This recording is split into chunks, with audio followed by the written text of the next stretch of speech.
The prophets of God are engineers. Engineers for the soul and the spirit. Engineers for God's code and regulations to teach us what to do with a beam, to teach us what to do with a column, a pillar, to teach us what to do with a monument or a truss, a deflection, the studs, all of the compression and the load, dead load, joists, plates, shear force, slabs, and the span. How to teach under stress and under stiffness, and how to start with the foundation, how to aggregate, how to brace, how to concrete, how to foot. Where is it going to be? The Citicorp building, monumental building in New York, 1978, was an engineering feat, right? Amazing what they accomplished and what they did. Many societies, post the construction of that Citicorp building, that skyscraper, copied it, emulated it, followed it. They were trailblazers. They had done what no one else had done. And yet, in that blazing engineering, fantastic, mind-boggling feat of architecture, there were some setbacks, one of which the cost of steel, the framing of that, the placement of it. We could save $5 million if we, reassemble it in pieces and just add the proper calculations for the placement of the bolts. No foresight of what it means to cut the cost early, how to save the money, how to work faster, how to pocket more money. Is that the purpose of engineering? Not really, other than the fact that much of it is design and transportation engineering to, of course, compensate for time and efficiency for the transport of goods for commerce. But even in that, safety is primary, tantamount. What good is it to make something pretty that's going to collapse on you? The idea is not how pretty she is, how much pleasure she gives me, but am I going to die after the first date? After all it took to get there? Is there any future involved if I didn't consider, can she last? Or will she produce for me what she's designed for, other than looking pretty? The color, the shine and gloss of the marble and the glass and the steel. The integrity and character more than anything. And how does it relate to the other things around us? Can we prepare this wonder of architecture for the foreseeable dangers and the unseen ones? Can we lower the risk factor, though there will be risk? How do we ensure that it will survive, or at least that it will last? You take all of those things into consideration by studying weather and seismography, heat, all of the things that affect the building. Gravity. So spiritually, don't you need to do that? Or do you take the shortcut because you can save some money? They ended up having, down the road, I think it was not more than a year later, discovering that they had a big problem. Not knowing when the right hurricane would come at the right time and devastate not only that building, but now the devastation is on all the other buildings around it. Your children, your wife, your friends, your neighbor, your business. Yeah. It's a domino effect. When you don't build right, when you don't act right, when you don't live right, you affect more than yourself. And even if it's suicide, all of the people that love you, care for you, have met you. Emotions. In fact, that's exactly what happened, isn't it? Nearly. The engineering architect behind it all was contemplating suicide when he finally came to recognize the danger of what he had overlooked, did not see. Wow. Because see, they changed the design once they decided that a church in the area was not going to sell out to them. So they had to redesign the building as a result of the church that needed a space a certain way and an opening at a certain height. Well, that church really caused problems, didn't it? Couldn't just move the building? Of course they could. It's not sacred. It's not Jerusalem. But that's the arrogance of religion sometimes.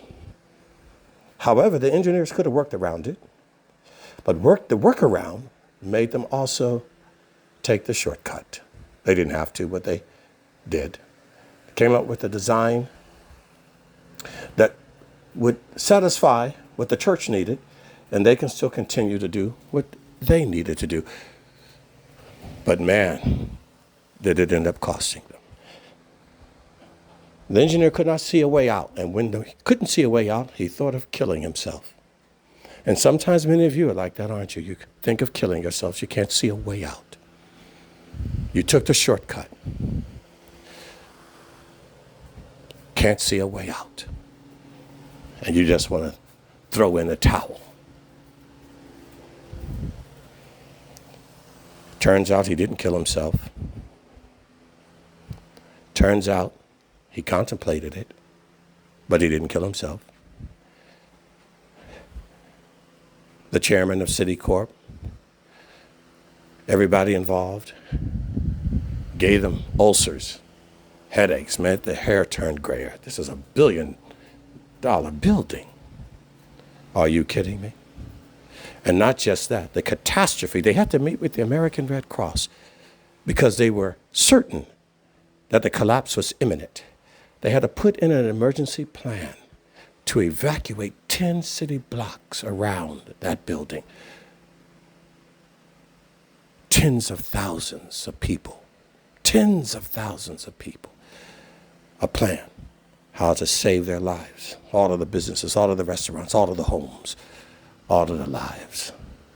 Because of the arrogance and the overlook and the cost-cutting procedures of an architect, engineer.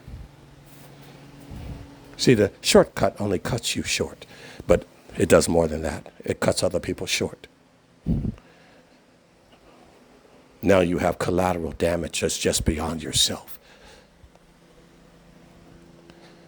Your name is mud. You're going to be accountable for all of the other people that you've had collateral damage to. Let's try not to do that. Let's try to correct our wrongs. Let's try to be forgiving to ourselves, but that's not a pass to not correct what's wrong. Forgive yourself and then get up and do what's right and correct the wrong. Who cares if your name is mud? You've saved lives. Who cares if you're humiliated? You're humbled. Now you're a redeemer and a savior.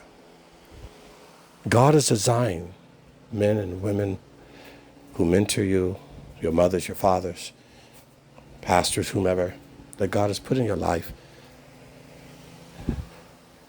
They're architects and they're engineers. They may give you a call one night.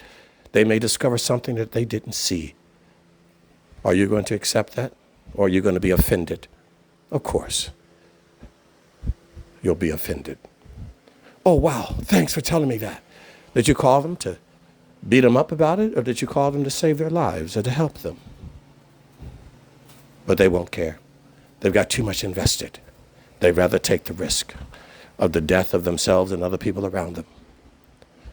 Oh, thank you for telling me. No, you got to put in the time. Citicorp ended up having to pay the same amount, the same amount that they saved in the beginning, trying to cut corners, they had to do to fix the problem. But it wasn't the same amount, it was exponentially more, actually. And not just monetarily more, based on inflation, currency rates, all of those things that change, but emotional. They paid a big emotional price. But it was worth it compared to the price they would have paid, compared to the loss of life and the death of the company. No one would ever use them again. Don't be like that in your life. No matter what field you are in. Understand the loads, the tension. Understand the stressors, the footing. Understand why God sends people in your life to tell you what you don't like to hear, what you don't want to hear. The real dangers. But you resist it. And how sad. All the people who lost their lives because somebody could not be corrected. They cut corners. There's many bridges where cars have gone into the depths of the sea, dead. Many walk bridges. Many floors that have collapsed and pancaked on each other because of some engineer. Preach the truth. They won't like it. Tell them what they don't want to hear. They don't understand. It doesn't matter. Because God's going to hold you accountable. Because you know that you're responsible. Because you know, as he told Ezekiel, if I tell you to warn the people and you don't because you're afraid of how they look, the faces they make at you, oh, they make faces at me all the time when I talk. If you look at their faces, their body language, their attitude, their mocking and spitting, and you stop preaching what I tell you to preach, I'm going to hold you accountable when they die. Now, if you get on that wall, blow that trumpet, tell that message, no matter what, if they put you in stocks, Jeremiah, in the middle of the street, if they make an open mockery of you, I don't care. You speak the truth to them. Their death will be on their heads. Their blood is on them.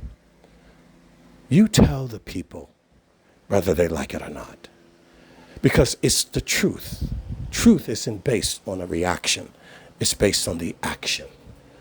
You don't change the truth because someone is crying or screaming or threatened to not send you money anymore or threatened to take your head off. The martyrs of the scripture, they stayed faithful to the call. Because God, not just an engineer, but a real estate mogul. And the soul is his property.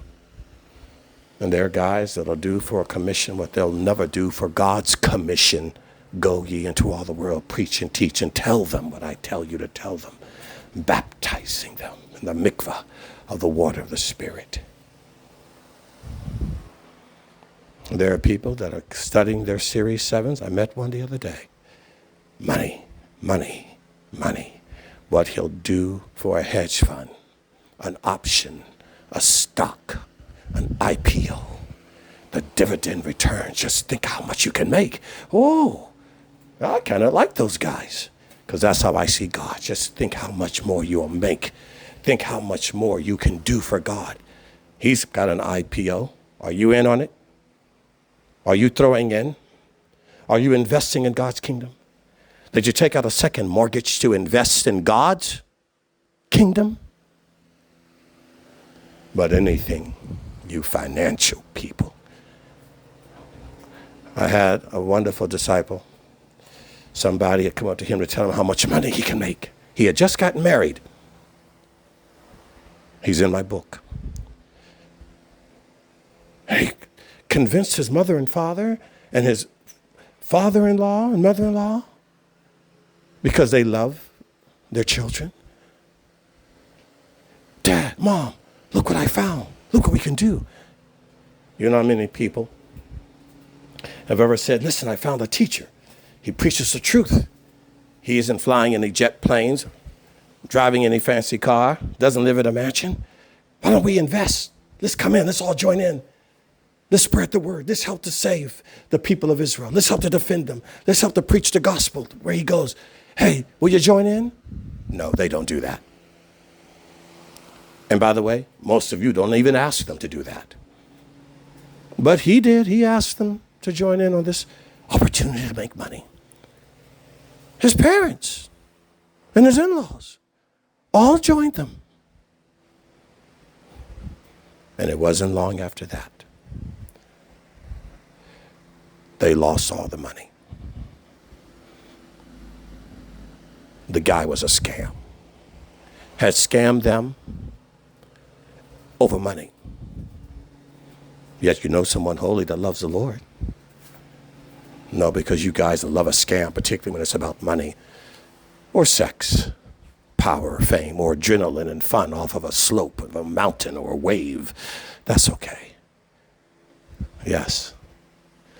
Your financial wizardry is at the end of a roulette table in Vegas. It's okay. It's who you are. They lost.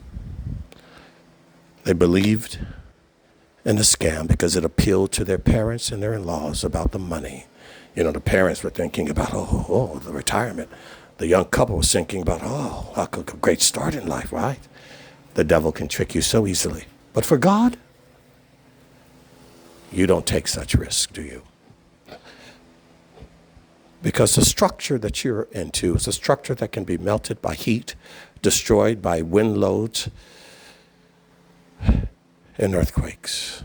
You care about dust and rust, metal, clay, marble, and stone, when it should be you.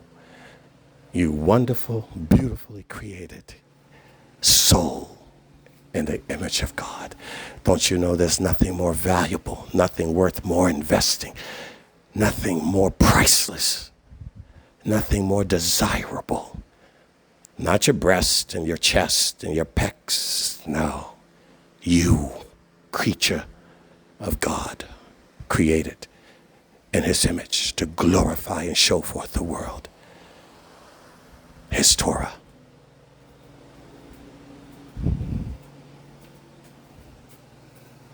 What shall it be, engineer?